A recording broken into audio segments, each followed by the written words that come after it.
Okay, so looking then at the 5 key quotations I might use for this question. So exposure, like I said earlier, if you don't remember exposure, pause this video, do some revision on it, make sure you understand what it's about.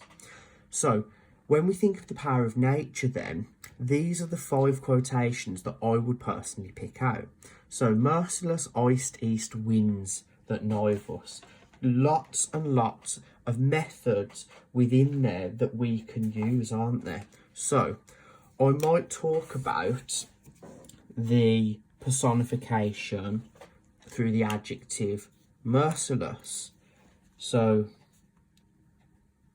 just a quick note there that I'm going to talk about the personification. Iced east winds. So we've got that sibilance. Remember, sibilance, form of alliteration, is about the sound effects, okay? Very specific about this, especially if you're aiming for a higher level response. If you want to talk about alliteration, specifically the sound effect, what that creates, what that does for us. So in this quotation, I will talk about the sibilance, okay? Next one then, so mad gusts tugging. So again, another example of personification here. To tug on something means to pull on it relentlessly until you've got some sort of control over it. So the first thing you've probably thought of there is when an infant might tug on a blanket, or they might tug on the clothing of their parent or carer for their attention. Yeah, so there's usually sort of a desperation associated with tugging. So I'm going to talk again about the personification here, but I might also talk about the verb more generally as well. Gusts as well, for those of you that are not sure, they are powerful winds. Okay, gusts of wind. Slowly our ghosts drag home. So for this one, it's not so much about the natural world necessarily, but the question's about the power of nature, isn't it? So this is an effect of nature in exposure. So the fact that they're ghosts are the only thing that will survive, it's showing that the only way out of this conflict is death. So I will talk about the metaphorical language here, and I'm going to use that to consider their means of escape. And this links more generally to the theme of power and conflict. So you could talk about this being a sort of microcosm, if you will. So a microcosm, a small representative of something bigger. Looking then at all eyes are ice, again, metaphorical language, okay, because their eyes aren't actually ice. And here, like with the sibilance in the first one, we have got some poetic phonology. So phonology means sound devices. Eyes are ice. So the method I'm going to consider here is assonance, okay? So assonance is rhyming vowel sounds, okay? So when the vowels sound similar in words, but the words don't fully rhyme. Eyes and ice, they don't fully rhyme, but the vowel sounds do, okay? And an idea I might come up with here is that by the time we've got towards the end of the poem, All Eyes Are Ice, it's right near the end, perhaps the humans are suffering that much they can't fully articulate words in the way that they used to. They can only express extreme pain or anguish, and it's almost as though everything that they have learned throughout their lives, all of the training they've had as soldiers, has now all been completely stripped back, and we are left with complete exposed vulnerability.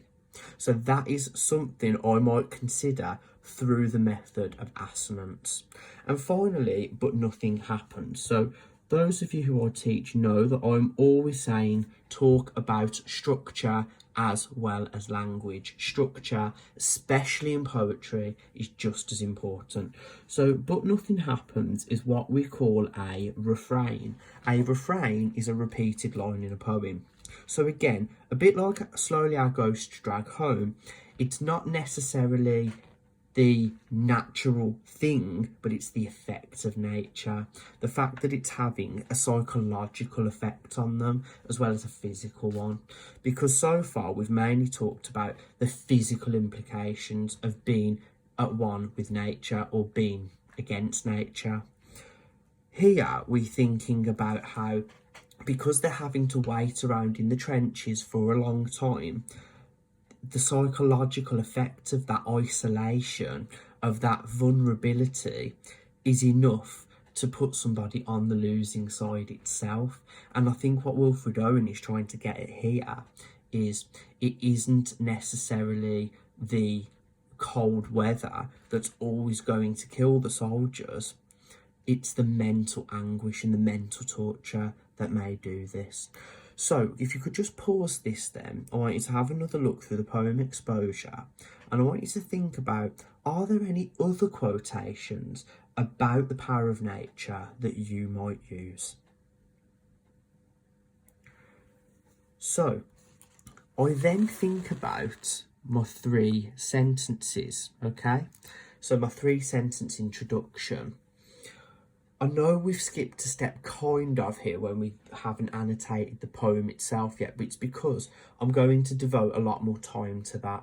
And we're going to annotate Storm on the Island through the lens of the power of nature and through what we've said here, okay? Because we need to be efficient with our annotations.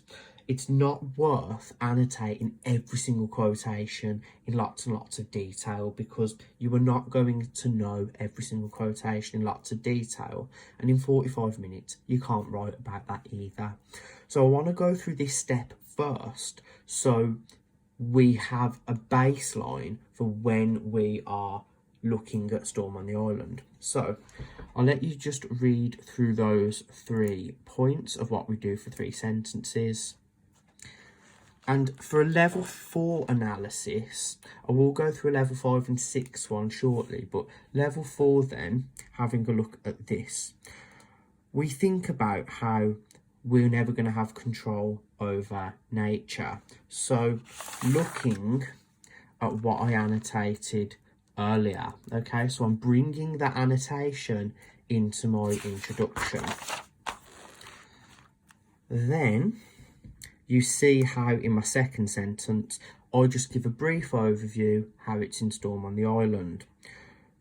Nature can easily destroy everything. So that's what we're going to think about in Storm on the Island. And as we annotate together, you'll see how that comes to be. And then finally, Exposure. Nature slowly kills warring humans. So if you could do an introduction like this, and if all of your paragraphs can link back to these ideas, this will be enough for you to secure a high level 5, possibly even a low level 6, but it's about consistency in your answers. So what I'm going to do in a second is I'm going to go through Storm on the Island and how we might annotate that.